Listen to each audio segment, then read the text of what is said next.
கிறிஸ்துவில் பிரியமானவர்களே, ஆண்டவராக இயேசு கிறிஸ்துவின் நாமத்திலே உங்கள் யாவரை வாழ்த்தி ஆசீர்வதிக்கிறேன். இந்த நாளுக்கென்று தேவன் நமக்கு அருளி இருக்கும் ஜீவ வார்த்தை சகரியாவின் புஸ்தகம் 4ஆம் அதிகாரம் 6வது வசனத்தில் இருக்கிறது. நான் அந்த வசனத்தின் ஒரு பகுதியை உங்களுக்கு வாசிக்கிறேன். பலத்தினாலும் அல்ல, பராக்கிரமத்தினாலும் அல்ல, என்னுடைய ஆவியினாலேயே ஆகும் என்று சேனைகளின் கர்த்தர் சொல்லுகிறார். என கேட்கிற தேவனுடைய பிள்ளைகளே, முந்தின ஆலயத்தை கட்டினவன் சாலமோன் என்று நாம் யாவரும் அறிவோம். பிந்தின ஆலயத்தை கட்டினவன் செருபாபேல் என்று வேதம் சொல்லுகிறது. சகரியாவின் புஸ்தகம் 4ஆம் அதிகாரம் அதன் 9வது வசனத்தை கவனிக்கும் பொழுது, செருபாபேலின் கைகள் இந்த ஆலயத்துக்கு அஸ்திபாரம் போட்டது, அவன் கைகளே இதை முடித்து தீர்க்கும் என்று எழுதியிருக்கிறது.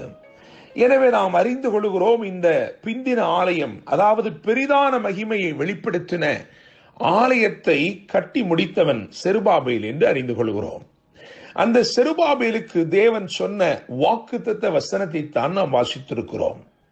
இந்த அதிகாரத்தின் முதல் வசனம் இப்படியாக ஆரம்பிக்கிறது: என்னோட பேசின தூதன் திரும்பி வந்து நித்துரை பண்ணுகிற ஒருவனை எழுப்புவது போல் என்னை எழுப்பி. என கேட்கிற தேவனுடைய பிள்ளைகளே, கர்த்தர் சீயோனின் சிறையிருப்பை திருப்பும் போது சொப்பனம் காண்கிறவன் போல் இருந்தோம் என்று எழுதியிருக்கிறதே. ஒரு சொப்பனத்தை காண்கிறவன் அவனுக்கு தெரியாத விதமாய் அது அவனுக்குள்ளே உற்பவிக்கிறது. அது எப்படி அவனுக்குள் வருகிறது என்று அவன் அறியாமல் இருக்கிறான். ஆனாலும் அந்த சொப்பனத்தின் நிச்சயத்தை உடையவனாய் இருக்கிறான். அதை பார்த்தவனுக்கு அந்த நிச்சயம் இருக்கும். அதே போல இன்றைக்கு கர்த்தர் உங்கள் வாழ்க்கையிலே செய்ய போகிற காரியங்கள் விடுதலையாயிருக்கலாம், அல்லது ஆசீர்வாதமாயிருக்கலாம், அல்லது நீங்கள் நெடுநாட்களாய் காத்திருக்கிற காரியங்களிலே ஒரு அற்புதமாயிருக்கலாம். இதெல்லாம் ஏதோ சொப்பனம் நடப்பது போல் நடக்க போகிறது. இன்னுமாக நான் சொல்ல விரும்புகிறேன், உங்களுக்கு தேவன் சொப்பனங்களாய் அருளியிருக்கிறவைகள் நிறைவேறும் நாட்கள் வந்திருக்கிறது.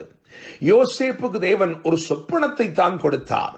ஆனால் அந்த சொப்பனத்தின் மூலமாய் தேவன் அருளின வாக்குகள் எல்லாம் அப்படியே நிறைவேறிற்று. ஒருவேளை அவனை பார்த்து இதெல்லாம் எப்படி ஆகும் அல்லது எப்படி நேர்ந்தது என்று சொன்னால், அவனும் சொல்லுவான், பலத்தினாலும் அல்ல, பராக்கிரமத்தினாலும் அல்ல, ஆண்டவருடைய ஆவியினாலேயே ஆகும் என்று சொல்லுவான். என கேட்கிற தேவனுடைய பிள்ளைகளே, இந்த வசனம், வாக்கு பண்ணப்பட்ட வசனத்திலே தெளிவாக சொல்லப்பட்டிருக்கிறது, ஆவியினாலேயே ஆகும் என்று சொல்லப்பட்டிருக்கிறது. என கேட்கும் தேவ ஜனமே, சில காரியங்களை பலத்தினால் செய்ய இயலாது, சில காரியங்களை பராக்கிரமத்தினாலும் செய்ய இயலாது.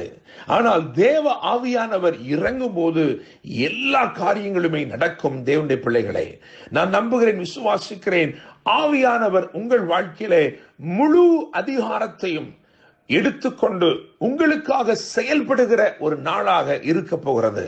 The Holy Spirit is going to orchestrate everything on your behalf and everything is going to be in order. God is going to do a miracle in your life.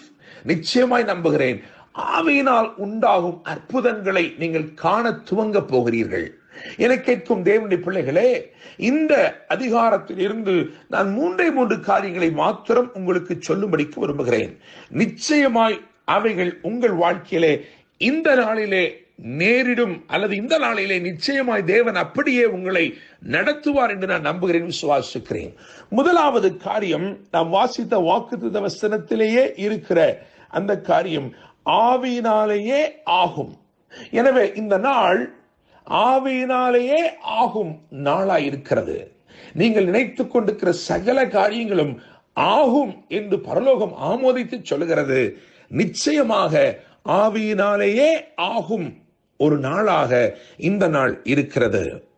எவைகளாய் இருந்தாலும் சரி, அது கடினமானவைகளாய் இருந்தாலும் சரி.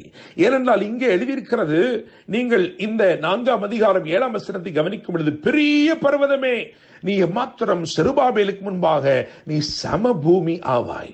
என கேட்கிற தேவனுடைய பிள்ளைகளே, எனவே இந்த நாளிலே ஆவியினாலேயே ஆகும் நாளாக இந்த நாளை தேவன் ஏற்படுத்தி இருக்கிறபடினால் உங்கள் வாழ்க்கையிலே பெரிய பர்வதங்களாய் காணப்படுகிற பிரச்சனைகளும் ஒன்றுமில்லாமல் போகும்படி தேவன் செய்ய போகிறார்.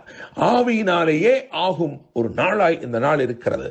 இரண்டாவதாக இந்த நாள் எப்படிப்பட்ட நாள் என்று சொன்னால் 7ஆம் வசனத்தின் கடைசி பகுதியை கவனிக்கும் பொழுது ஆர்ப்பரிப்பார்கள் என்று எழுதியிருக்கிறது. எனவே இது ஆவியினாலேயே ஆகும் நாள்.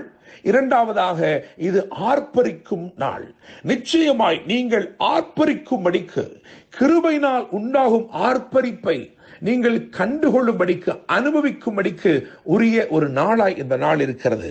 கிருபையினால் உண்டாகும் ஒரு பெரிய ஆர்ப்பரிப்பு. வேதம் சொல்லுகிறது, தலைக்கலை அவன் கொண்டு வருவான், அதற்கு கிருபை உண்டாவதாக, கிருபை உண்டாவதாக என்று ஆர்ப்பரிப்பார்கள். தடைகள் நீங்குகிறது. காரணம், தலைக்கல்லாகிய கிறிஸ்து அவர் தமது கிருபையோடு உங்கள் வாழ்க்கையில் வெளிப்பட்டு அற்புதங்களை செய்ய போகிறார். எனவே இது ஆவியினாலேயே ஆகும் நாள், இது ஆர்ப்பரிக்கும் நாள். மாத்திரமல்ல, 10வது வசனத்தை கவனிக்கும் பொழுது அற்பமான ஆரம்பத்தின் நாள். சில காரியங்களை தேவன் இந்த நாளிலே உங்கள் வாழ்க்கையிலே ஆரம்பம் பண்ண விரும்புகிறார். அது ஒருவேளை அற்பமாக தோன்றலாம், ஆனால் தேவ தீர்மானமும் தேவனுடைய தயவுள்ள கரமும் அதன் மேல் இருக்கிறபடினால் அந்த அற்பமானவைகள் எல்லாம் ஆச்சரியமானவைகளாய், அலங்காரம் பெற்றவர்களாய் நிச்சயமாய் மாறும். என கேட்கும் தேவனுடைய பிள்ளைகளே, ஆவியினாலேயே ஆகும் நாள், இரண்டாவதாக ஆர்ப்பரிக்கும் நாள், மூன்றாவதாக அற்பமான ஆரம்பத்தின் நாள். அற்பமானவைகளை ஆச்சரியமுள்ளவைகளாய் மாற்றி அவைகளுக்கு ஒரு அலங்காரத்தை கொடுத்து தேவன் உங்களை விசேஷப்படுத்தி என்றென்றைக்கும் உங்களை ஆசீர்வதித்து வாழ வைப்பாராக. என்றும் அன்புடன் pastor Daniel Moses. God bless you.